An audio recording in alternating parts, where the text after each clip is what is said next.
Salut chers frères et sœurs dans le Seigneur. Bienvenue sur la voie du Bon Berger TV. Aujourd'hui, notre enseignement va se porter sur les principes pour un bon foyer. C'est une étude sur l'harmonie familiale. Chers frères et sœurs dans le Seigneur, Dieu est le fondateur de la famille depuis la création. Lorsqu'il créa l'homme et la femme, Dieu, propriétaire de la famille, a établi des normes en ce qui concerne sa gestion. L'origine du foyer réside en Dieu. Le livre de Genèse chapitre 2 verset 18 nous dit ceci. L'Éternel Dieu dit, il n'est pas bon que l'homme soit seul. Je lui ferai une aide semblable à lui. Dans ce passage de Genèse chapitre 2 verset 18, pour l'équilibre de l'homme est de prendre le sang de secours, de l'avantage que procure certaines choses au travers de sa présence. L'homme seul est une anomalie, est une anormalité dans la création. C'est pourquoi le chapitre 1 de Genèse, verset 27 nous dit, Dieu créa l'homme et la femme. L'homme ne peut pas s'épanouir sans la femme et la femme ne peut pas s'épanouir sans l'homme, selon la loi de Dieu. Ainsi nous verrons dans 1 Corinthiens chapitre 11, verset 8 à 9, la parole de Dieu nous dit ceci. En effet, l'homme n'a pas été tiré de la femme, mais la femme a été tirée de l'homme. Et l'homme n'a pas été créé à cause de la femme, mais la femme a été créée à cause de l'homme. C'est pourquoi Dieu établit des obligations dans le couple chrétien. Le couple chrétien a des obligations. Pour une bonne gestion de la famille, Dieu a établi des obligations tant pour l'homme, la femme et les enfants. Nous allons d'abord voir les obligations de l'homme. La première obligation de l'homme se trouve dans le livre de Genèse chapitre 2, verset 24, Éphésiens 5, verset 31. La Bible nous dit, c'est pourquoi l'homme quittera son père et sa mère et s'attachera à sa femme et les deux deviendront une seule chair. Autrement dit, ces passages nous enseignent que l'homme doit se séparer, se retirer de son père et de sa mère et suivre avec obstination sa femme. Et ils deviendront une seule chair car elle a été tirée de l'homme. Ce mystère est possible que dans le cadre du mariage. Ainsi, le sang d'intérêt de l'homme devient la femme. Ça, c'est la première obligation de l'homme. La deuxième obligation de l'homme se trouve dans le livre de Éphésiens chapitre 5, verset 23, 25 qui nous dit Marie, aimez vos femmes comme Christ a aimé l'Église et s'est livré lui-même pour elle. Le verset 28 à 29 nous dit ceci.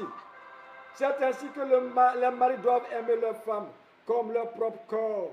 Celui qui aime sa femme s'aime lui-même. Car jamais personne n'a haï sa propre chair, mais il la nourrit. Il en prend soin comme Christ le fait pour l'Église. Les maris ont plus obligation de prendre soin de leurs femmes comme ils prennent soin de leur propre corps. Ils doivent nourrir leurs femmes comme ils nourrissent leur propre corps. Ils doivent prendre soin de leurs femmes comme Christ prend soin d'eux, prend soin de l'Église. Depuis le jardin d'Éden, l'homme a toujours reçu les instructions de Dieu quant à la façon spécifique de gérer la famille et le patrimoine de Dieu. L'homme a la responsabilité de la famille et doit en répondre devant Dieu. C'est pourquoi l'homme doit gérer la famille selon les normes établies par Dieu.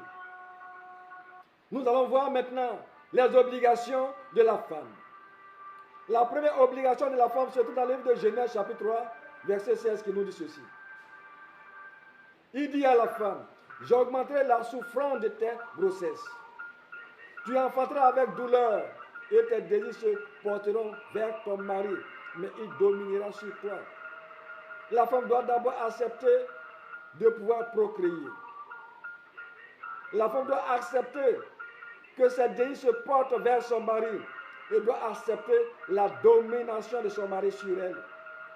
C'est en cela qu'elle pourra mettre en application la deuxième obligation que Dieu ordonne à la femme. Parce que là, une femme qui n'accepte pas la domination de l'homme sur elle ne peut pas être obéissante, ne peut pas être soumise. Éphésiens chapitre 5, versets 22 à 24, nous dans la deuxième obligation de la femme. Ce chapitre nous dit ceci. Femmes, soyez soumises à vos maris, comme au Seigneur. Car le mari est le chef de la femme, comme Christ est le chef de l'Église, qui est son corps et dont il est le Seigneur. Or, de même que l'Église est soumise à Christ, les femmes aussi doivent l'être à leur mari en toutes choses. Il n'y a pas de restriction en ce qui concerne la soumission de la femme à son mari. Mais toutefois, cette soumission doit être dans le cadre de notre foi chrétienne. Quand le mari outrepasse le cadre de notre foi chrétienne, alors cela devient une anormalité dans le foyer, dans la famille. La femme et toute la famille sont sous l'autorité de l'homme. Et l'homme doit répondre devant le Seigneur de la façon dont il aura géré sa famille. Nous aurons maintenant les obligations du couple. Le livre d'Éphésiens chapitre 5, verset 33 nous dit ceci. Du reste, que chacun de vous aime sa femme comme lui-même et que la femme respecte son mari. L'homme a pour obligation d'aimer sa femme comme lui-même, mais la femme aussi a obligation de respecter son mari. Elle doit honorer son mari, elle doit être soumise à son mari. La Bible nous dit que l'homme et la femme ne doivent pas se priver l'un de l'autre. Avant tout, le mariage commence par l'union physique intime de l'homme et de la femme, d'où un acte en ce qui concerne la chair. Nous voyons cela dans le livre d'Éphésiens, chapitre 31, Éphésiens 5, verset 31. La Bible nous dit dans Genèse, chapitre 1, verset 28, Dieu les bénit et Dieu leur dit, soyez féconds, multipliez, remplissez la terre. Quand Dieu créa l'homme et la femme, la première bénédiction du couple de l'homme et de la femme est les rapports sexuels. Pour que l'homme et la femme puissent être multipliés par Dieu et qu'ils puissent remplir toute la terre. Les relations maritales sont dans un premier temps basées sur la chair, c'est-à-dire le sexe. C'est pourquoi la Bible enseigne sur son utilité correcte, son utilisation correcte. 1 Corinthiens chapitre 7, verset 3 à 5 nous dit ceci. Toutefois, pour éviter l'impudicité, que chacun ait sa femme et que chaque femme ait son mari. En dehors du couple, toute relation sexuelle est une impudicité. Et Dieu est l'impudicité, est une infidélité. Partant de ce verset, la Bible dans ce passage recommande aux chrétiens de proscrire la polygamie. La suite de ce texte nous dit que le mari rende à sa femme ce qu'il doit et que la femme agit de même envers son mari. Le verbe devoir ici a pour sens une dette à payer. L'homme et la femme ont constamment une dette à payer vis-à-vis de son mari ou de sa femme en ce qui concerne les rapports intimes. La femme n'a pas autorité sur son propre corps, mais c'est le mari. Et apparemment, le mari n'a pas autorité sur son propre corps, mais c'est la femme. Autorité veut dire domination, hégémonie. Le corps de l'homme appartient à la femme, le corps de la femme appartient à l'homme. C'est pourquoi la Bible nous dit par la suite, ne vous privez point l'un de l'autre, si ce n'est d'un commun accord pour un temps, afin de vaquer à la prière, puis retourner ensemble, de peur que Satan ne vous tente par votre incontinence. Priver veut dire empêcher de jouir. Empêcher quelqu'un de jouir. Autrement dit, ne vous empêchez point l'un l'autre de jouir des relations intimes. La fidélité envers l'autre est une recommandation de Dieu, est un impératif que Dieu donne à ses enfants. Dans le livre de 1 Corinthiens chapitre 6, verset 15 et verset 17 nous dit ceci. Ne savez-vous pas que vos corps sont les membres de Christ? Prendrai-je donc les membres de Christ pour en faire les membres d'une prostituée? Mais celui qui s'attache au Seigneur est avec lui un seul esprit. Au temps de Malachie, les contemporains de Malachie étaient infidèles. Et Dieu n'exauçait pas leur prière, ils se plaignaient. Alors Dieu va dire dans Malachie chapitre 2, verset 13 à 15 ceci. Voici encore ce que vous faites.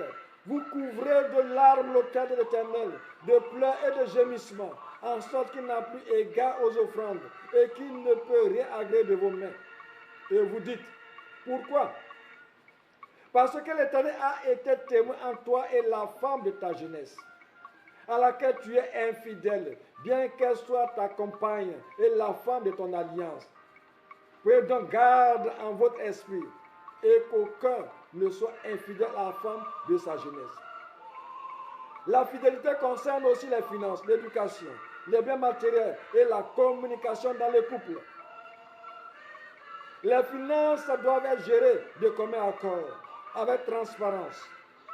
L'éducation des enfants doit être menée selon l'Esprit de Dieu, selon la parole de Dieu.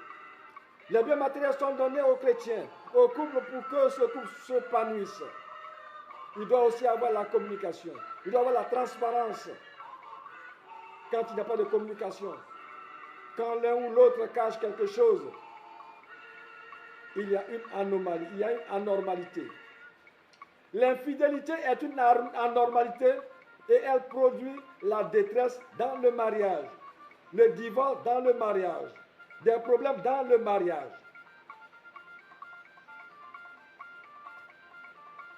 Dans les couples chrétiens, nous n'arrivons pas à pardonner. Et nous envisageons même d'aller jusqu'au divorce. Voici ce que la Bible nous dit en ce sens. Ainsi, ils ne sont plus deux, mais ils sont une seule chair. Que l'homme donc ne sépare pas ce que Dieu a joint. Matthieu chapitre 19, verset 6. Dieu a joint, dont l'homme et la femme, comme on peut le dire communément, sont collés. Ils ne sont plus deux, mais ils sont une seule chair. Et comme l'homme et la femme sont une seule chair, alors Dieu n'envisage point qu'il y ait de divorce. La suite, Dieu nous dit, car je hais la répudiation, dit l'Éternel, le Dieu d'Israël. Prenez donc garde en votre esprit et ne soyez pas infidèles, parce que celui qui va au divorce est infidèle à son alliance. Le jour que vous contractez le mariage, Dieu est présent. Il est le témoin de votre mariage. C'est lui qui est l'ordonnateur de votre mariage. Alors il vous ordonne d'être fidèle. Vous devez exercer l'amour mutuel. L'amour qu'enseigne la Bible est un amour qui se donne. Nous verrons cela dans le livre de 1 Corinthiens chapitre 13, versets 4 à 7 qui nous dit ceci. L'amour est patient. Il est plein de bonté. L'amour n'est point envieux. L'amour ne se vante point, ne sent point d'orgueil. Il ne fait rien de malhonnête. Il ne cherche point son intérêt. Il ne s'irrite point. Il ne soupçonne point le mal. Il ne se réjouit point de l'injustice, mais il se réjouit de la vérité. L'amour excuse tout. Il croit tout. Il espère tout et il supporte tout. Le couple chrétien qui s'inscrit dans ces paroles du Seigneur, alors connaîtra une vie harmonieuse. Connaîtra l'harmonie familiale. Parce que c'est le centre de toutes choses. Comme la Bible pouvait nous dire, si tu donnes même ton corps pour être brûlé, tu donnes tous tes biens. Si tu n'as pas l'amour, alors toutes ces choses ne te serviront à rien. Il faut prophétiser. Il faut avoir des révélations. Il faut avoir des dons spirituels pour ressusciter même les morts. Si tu n'as pas l'amour, alors tous ces dons ne te serviront rien quand tu vas te retrouver devant le trône de notre Seigneur. La Bible dit que nous devons cultiver l'humilité. Pour cela, Jésus nous donne un exemple d'humilité dans la gestion des biens que Dieu met à notre disposition, dans la gestion des âmes que Dieu met à notre disposition, surtout en ce qui concerne l'homme. Lisez le livre de Jean, chapitre 13, versets 1 à 17. Vous verrez que Jésus-Christ, notre Seigneur, notre Sauveur, qui a versé son sang pour nous, qui est venu pour nous racheter de la mort du péché. Il est le roi des rois, le Seigneur des seigneurs. Mais cela ne l'a pas empêché de prendre de l'eau et de laver le pied de ses disciples. Alors la Bible nous dit, celui qui veut être grand dans le royaume des cieux doit être le serviteur des autres. C'est pourquoi j'invite le couple chrétien à s'inscrire dans ces paroles que vous venez d'entendre. Je demande aussi au Seigneur de bénir les couples chrétiens qui sont divisés, qui sont aux prises avec la division, les querelles, l'animosité, la haine, la méchanceté. Que Dieu vous donne un cœur sincère, un cœur d'amour, et que chacun s'inscrive dans l'obligation que Dieu assigne à l'homme, à la femme et aux enfants. Que Dieu vous aide et Dieu réconcilie votre foyer. Dieu restaure votre foyer et que Dieu vous bénisse. Au nom de Jésus-Christ, notre Sauveur. Amen.